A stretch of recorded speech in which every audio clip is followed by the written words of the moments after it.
Good morning, students. As you know, in last class we have started chapter number 4. And students, सबसे बड़ी बात हमने अभी तक जो डिस्कस की वो ये है कि चैप्टर नंबर 4 जो है वो है हमारा रिलेटेड बिजनेस सर्विसेज से।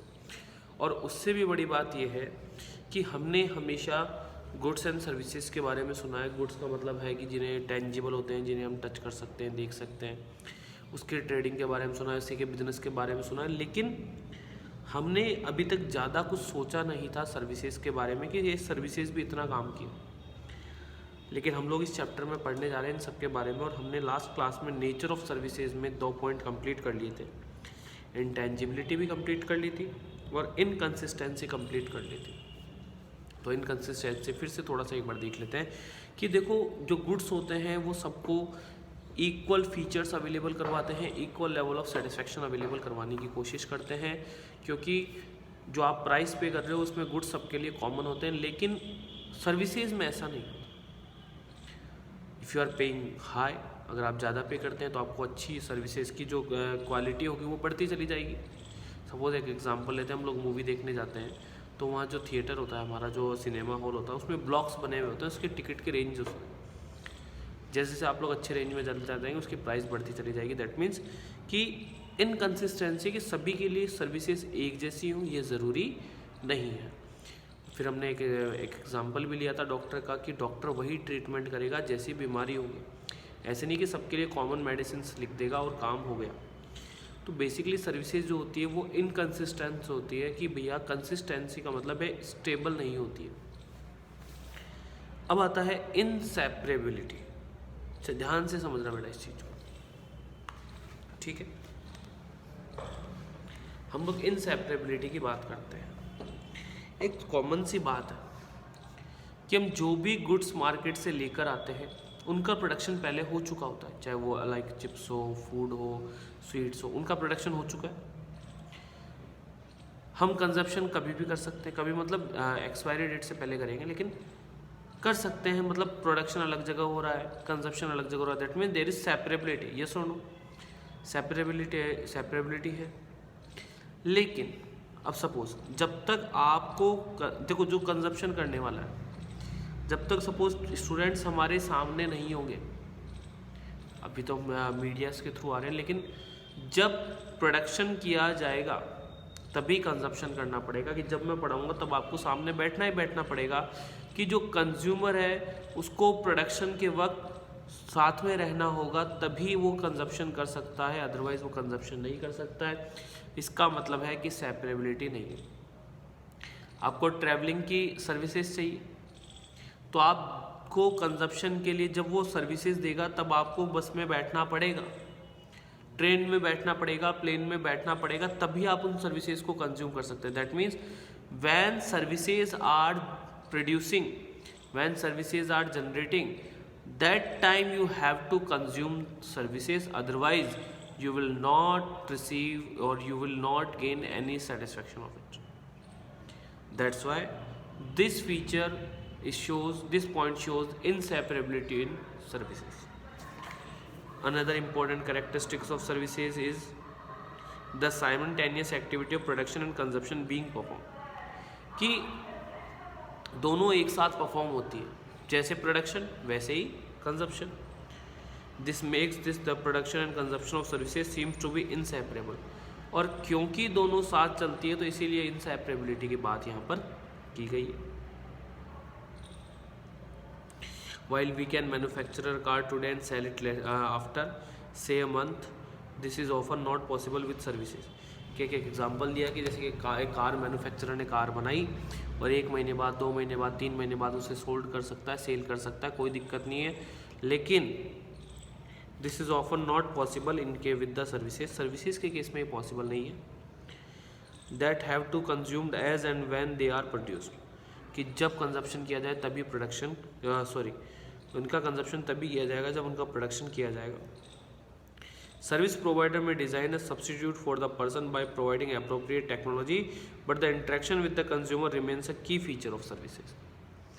कि आज के टाइम में, टेक्नोलॉजी के टाइम में सर्विसेज के टाइम जो सर्विसेज है उसकी सब्स्टिट्यूशन मिल जाता है, जैसे कि आपके लिए ये यूट्यूब वीडियोस बनाए जा रहे हैं, लेकिन अगर आपको पढ़ना है तो आपको इंटरेक्शन वीडियो से करना ही करना पड़ेगा। मतलब कंजप्शन के लिए आपका खुद का सामने होना ज़रूरी होता है, ठीक है।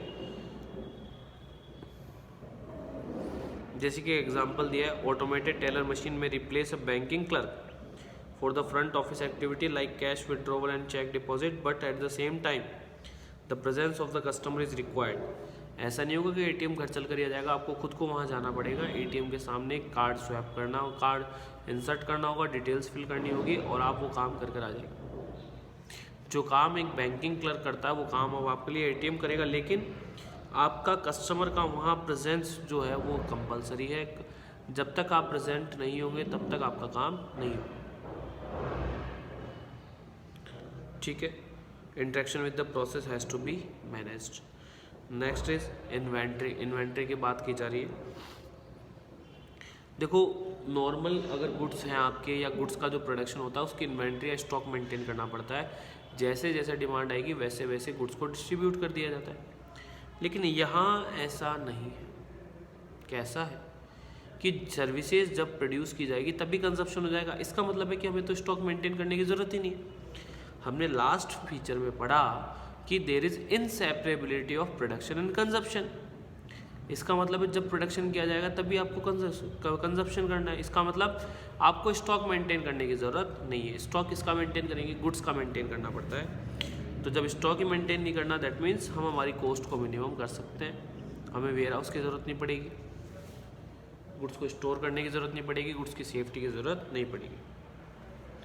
सर्विसेज इज लिटिल और नो टेंजिबल कंपोनेंट, कि बेसिकली देखा जाए तो सर्विसेज में कोई टेंजिबल कंपोनेंट होता नहीं है। Therefore can not be stored for the future use, इसीलिए आप इन्हें फ्यूचर यूज के लिए स्टोर नहीं कर सकते। That is services are perishable and providers can at best store goods but not the services itself. केवल देखो, टीचिंग की हमने यूट्यूब पे वीडियोस की बात की है, बाकी डॉक्टर जब आपको ट्रीटमेंट देगा तभी आपको कंजप्शन करना पड़ेगा। इनसेपरेबिलिटी है, मतलब वो भी स्टोर नहीं कर सकता। ट्रांसपोर्टेशन की, बैंकिंग की, मतलब स्टोर तो हो ही नहीं सकता है। कोई रेयर केस है अपना एजुकेशन सेक्टर जहाँ वीडियोस वगैरह या आप लोग इनके थ्रू स्टोर कर सकते हैं सर्विसेज को, अदरवाइज स्टोर होता ही नहीं। मतलब इन्वेंट्री ना के बराबर होती है सर्विस सेक्टर के लिए या बिजनेस सर्विसेज के लिए।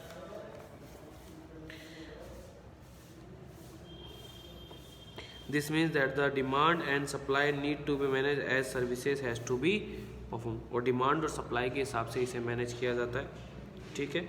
And when the customer ask for it, जब कस्टमर बोलेगा तभी हमको क्या करना है, डिमांड पूरी करने के काम करना है।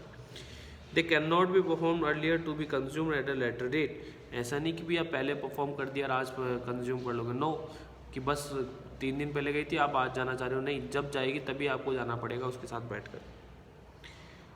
For example, a railway ticket can be stored, but the railway journey will be explained only when the railway provides it. जिस दिन ट्रेन जाएगी, जिस टाइम पर जाएगी, आपके पास टिकट है, आप जाइए। टिकट को आप स्टोर कर सकते हो 1 महीने पहले, 2 महीने पहले, लेकिन जर्नी को आप स्टोर नहीं कर सकते। जर्नी के लिए तो आपको खुद को जाना ही जाना होगा। Is it clear student? मतलब इन्वेंट्री जो है वो स्टॉक मेंटेन करने की हमें ज़रूरत नहीं। तो सर ये जो ट्रेन है ये क्या है, ये क्या गुड्स है? एक्चुअल में क्या है कि सर्विस सेक्टर में जिन चीज़ों को लिए हमें चाहिए उन्हें टूल्स एंड इक्विपमेंट्स कह देते हैं, मशीन्स कह देते हैं। इनके थ्रू हम सर्विस सेक्टर चला रहे हैं, जैसे कि बस वगैरह जो हो गई, एसेट्स होती है हमारी। Next is involvement. One of the most important characteristics of service is the participation in the customer in the service delivery process. A customer has the opportunity to get the service modified according to specific requirement. सबसे बड़ी बात यह है कि भैया customer का participation होगा जब भी सर्विसेज दी जाएगी। बिना कस्टमर पार्टिसिपेशन के सर्विसेज नहीं दी जा सकती। दूसरी चीज़, कस्टमर अपने हिसाब से सर्विसेज को मॉडिफाई करवा सकता है, अपने हिसाब से सर्विसेज को कम ज़्यादा करवा सकता है। जैसे कि मैंने मूवी का एक एग्जांपल दिया था कि आप वहाँ से जो सर्विसेज मिलने वाली है आप उनको अपने हिसाब से मॉडिफाई करवा सकते हैं स्पेसिफिक रिक्वायरमेंट्स के हिसाब से। Is it clear? I think आपको ये नेचर क्लियर हो गया होगा। नेचर के कुछ पॉइंट्स हम लोग ने डिस्कस किए। Intangibility, inconsistency, inseparability, inventory or involvement. Is it clear? Now the next topic is difference between goods and services. From the above, it is clear the two main differentiating characteristics of services and goods are non-transferability of ownership and presence of both provider as well as consumer. कि इतनी सब चीज़ें discuss करने से हमें दो difference तो basic मिल ही जाते हैं। पहला कि गुड्स का ओनरशिप ट्रांसफ़र होता है जबकि सर्विसेज में ओनरशिप ट्रांसफ़र नहीं होता है। सेकंड, जब प्रोडक्शन हो तब कंजप्शन करना ज़रूरी नहीं होता गुड्स में, लेकिन सर्विसेज के केस में जब प्रोडक्शन होगा तभी आपका कंजप्शन होना ज़रूरी होता है। A service is an act which can not be taken home, घर नहीं लेकर जा सकते। What can you take home is the effect of the services, हम केवल उसका एक इफेक्ट, उसका एक एक्सपीरियंस लेकर जा सकते हैं मूवी का, हम मूवी घर लेकर नहीं जा सकते। And as the services are sold at the consumption point, और जब सर्विसेज जिस कंजप्शन पॉइंट पर दी जा रही है देर इज़ नो इन्वेंट्री, वहाँ कोई स्टॉक मेंटेन नहीं किया जाएगा। On the basis of a feature we can have the following points of distinction between the goods and services. और इन सबको डिफाइन करने के लिए हमारे पास एक टेबल गिवन है जो कि डिफाइन करती है गुड्स एंड सर्विसेज की। तो स्टूडेंट्स आपको ये टेबल देखनी है, कोई डाउट है आपको क्लियर करना है, वैसे तो सारी चीज़ें हो चुकी है, ठीक है। Still if you have got any doubt related to this topic, ask through WhatsApp. Thank you students.